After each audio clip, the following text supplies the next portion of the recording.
अनु को पता था कि पति घर पर नहीं है और यही सही समय है प्रेमी को बुलाने का।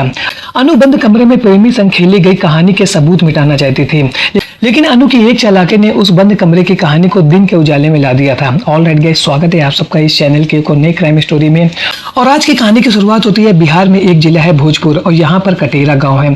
कटेरा गांव में आशीष कुमार अपने परिवार के साथ में रहते हैं। उनकी ज्वाइंट फैमिली है।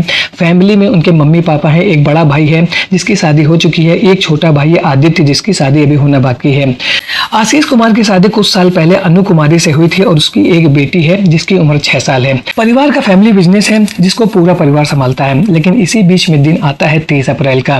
30 अप्रैल की रात को आशीष कुमार के पिताजी मुन्ना सेठ अपनी दुकान को बंद करके घर वापस आ रहे थे और इसी बीच रास्ते में उनका एक्सीडेंट हो जाता है। एक्सीडेंट की वजह से उनके दोनों पैर टूट जाते हैं। आशीष कुमार अपने पिताजी को लेकर के पास के हॉस्पिटल में पहुंचते हैं और वहां पर अपने पिताजी को एडमिट करा देते हैं। लेकिन डॉक्टर उनको सलाह देते हैं कि अच्छे इलाज के लिए आप अपने पिताजी को वाराणसी लेकर के चले जाइए। और इसके बाद आशीष कुमार अपने बड़े भाई के साथ पिताजी को लेकर के वाराणसी पहुंच जाते हैं। आशीष कुमार अपने बड़े भाई संग पिताजी का वाराणसी में इलाज करा रहे थे और वहीं घर पर उनकी पत्नी, बड़ी भाभी, छोटा भाई और माताजी अवेलेबल थे। और इसी बीच में संडे का दिन आता है 3 मई। 3 मई की देर रात को आशीष कुमार के घर की घंटी बजती है। उनकी पत्नी अनु कुमारी मेन गेट को खोलने के लिए पहुंचती हैं। उनको ऐसा लग रहा था कि शायद उनके पति वाराणसी से वापस आ गए हैं। वो जैसे ही गेट पर पहुंचती हैं तो देखती हैं कि एक अनजान व्यक्ति खड़ा हुआ है। वो उस व्यक्ति को रोकने की कोशिश करती हैं, लेकिन यह व्यक्ति धड़धड़ाता हुआ उनके घर के अंदर आ जाता है और अनु कुमारी की उस व्यक्ति से लड़ाई झगड़ा शुरू हो जाता है। उन दोनों के बीच में हाथापाई होने लगती है और इसी बीच में यह अनजान व्यक्ति अनु कुमारी के ऊपर हमला कर देता है, जिसकी वजह से वो बुरी तरीके से घायल हो गई थी। वो जोर जोर से चिल्लाने लगती हैं और उनकी आवाज को सुन करके उनके घर में मौजूद उनकी बड़ी भाभी और साथ उनका देवर आ जाता है। घर के लोग तुरंत अनु कुमारी को हॉस्पिटल में लेकर के पहुंचते हैं और जहां पर उनका इलाज कराया जाता है। परिवार के सभी लोग इस अनजान व्यक्ति को पकड़ने की कोशिश करते हैं, लेकिन ये व्यक्ति मेन डोर से बाहर निकल जाता है। ये लोग शोर मचाते हैं, आस पड़ोस के लोग इकट्ठा हो जाते हैं और इसके बाद इस व्यक्ति को पकड़ लेते हैं।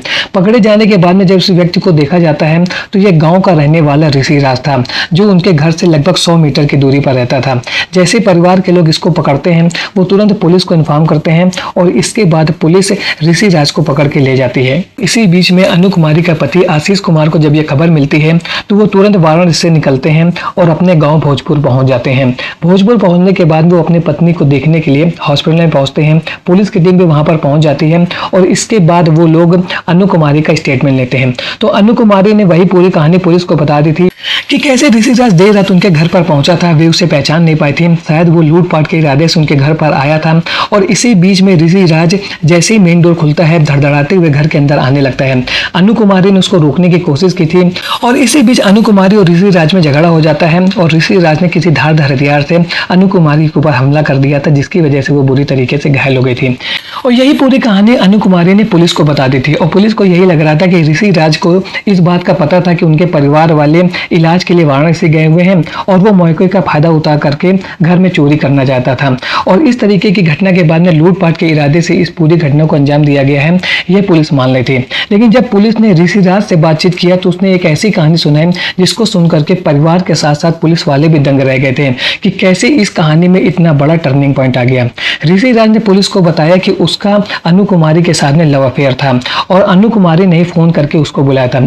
ऋषि राज ने पुलिस को यह बताया कि सोशल मीडिया के जरिए मेरी अनु कुमारी से दोस्ती हुई थी। मैं उसके घर के पास में ही रहता था, जिसकी वजह से हमारी जान पहचान होने में बहुत ज्यादा समय नहीं लगा। धीरे धीरे हमारी दोस्ती प्यार में बदल गई और हम लोग चोरी छुपे मिलते रहते थे। जब भी अनु कुमारी का पति घर पर नहीं होता था तो वो मुझे घर पर बुला लेती थी और इसके बाद हम लोग क्वालिटी टाइम स्पेंड करते थे। और इसी बीच में मैंने अनु ने एक दूसरे की फोटो और पिक्स अपने मोबाइल में रिकॉर्ड कर लिए थे और ये जो फोटो पिक्स हमने रिकॉर्ड किए थे वो एक दूसरे की रजामंदी से रिकॉर्ड किए थे। लेकिन अब हमें यह लग रहा था कि यदि ये फोटो वीडियो यदि किसी के पास में पहुंच जाएंगे तो फिर हमारी बहुत ज्यादा बदनामी होगी। और इसीलिए अनु ने मुझको अपने घर पर बुलाया था, क्योंकि अनु को यह मालूम था कि उसका पति आशीष घर पर नहीं है और यही सही टाइम है हमारे मोबाइल में जो हमारे फोटो वीडियोस हैं उनको डिलीट करने का। मैं अनु कुमारी की बात को मान करके देर रात उसके घर पर पहुंचता हूं और इसके बाद अनु मुझे अपने फर्स्ट फ्लोर में जो एक कमरा है वहां पर लेकर के पहुंची थी। अनु कुमारी ने मेरा मोबाइल मांगा, मैंने उसको मोबाइल दे दिया और इसके बाद उसने मेरे मोबाइल से अपनी सारी फोटो और वीडियोज को डिलीट कर दिया था। इसके बाद जब मैंने उससे कहा कि तुम अपना मोबाइल दो तो वो ना नुकुर करने लगे और अपना मोबाइल नहीं दे रही थी और इसी बात को लेकर के हमारे बीच में झगड़ा हो जाता है। मैंने अनु कुमारी से यह कहा कि तुम गलत कर रही हो, तुमने मेरे मोबाइल से तो अपने सभी फोटो वीडियोस को डिलीट कर दिया है, लेकिन अब तुम अपने मोबाइल से इन वीडियोस और फोटोज को डिलीट नहीं करना चाहती हैं। और इसी बात को लेकर के हमारे बीच में झगड़ा शुरू हो जाता है, जो धीरे धीरे इतना ज़्यादा बढ़ जाता है कि अनु कुमारी ने मेरे ऊपर हमला कर दिया था। और इसके बाद मुझे बहुत ज़्यादा गुस्सा आया। मैंने भी अनु कुमारी के ऊपर झगड़ा किया और पास में रखे हुए एक सब्जी काटने वाले हथियार से उसके ऊपर हमला कर दिया, जिसकी वजह से वो बुरी तरीके से घायल हो गई। और घायल होकर के वो जोर जोर से चिल्लाने लगी। उसके चीखने चिल्लाने की आवाज को सुन करके उसके बगल में सो रही उसकी बेटी जग जाती है और इसके बाद उसके परिवार के सभी लोग वहां पर पहुंचने लगते हैं। मैंने देखा कि परिवार वाले जग गए हैं। मैं वहां से भागना चाहता था, लेकिन इससे पहले उन लोगों ने मुझको पकड़ लिया। वहीं दूसरी ओर पुलिस की टीम ने ऋषि राज का बयान लेने के बाद में जब अनु कुमारी से इस मसले पर बातचीत किया तो अनु कुमारी ने साफ साफ मना कर दिया और उसने यही कहा कि मेरा ऋषि राज के साथ में कोई भी रिलेशन नहीं है, वो तो मेरे घर में चोरी करने के इरादे से ही आया था। लेकिन अब पुलिस की टीम को इस बात का अंदाजा हो गया है कि कहीं ना कहीं अनु कुमारी झूठ बोल रही है, लेकिन अभी वो हॉस्पिटल में है और उसके जो हालात है वो बहुत ही ज्यादा क्रिटिकल है और उसका इलाज चल रहा है। पुलिस की टीम अनु कुमारी के ठीक होने का वेट कर रही है और इसके बाद वो लोग एक बार फिर से उससे बातचीत करेंगे और इलेक्ट्रॉनिक एविडेंस और सबूतों के आधार पर इस कहानी की असल सच्चाई को बाहर लाने की कोशिश करेंगे कि ये पूरा घटनाक्रम केवल लूटपाट के इरादे से किया गया था या ऋषि राज और अनु के बीच में पहले से कुछ ऐसा था जिसकी वजह से ये पूरी घटना हुई है। आज का वीडियो आपको कैसा लगा कमेंट सेक्शन में जरूर बताएं। मिलता हूँ ऐसे एक और नए इंटरेस्टिंग वीडियो में, तब तक के लिए थैंक्स फॉर वॉचिंग।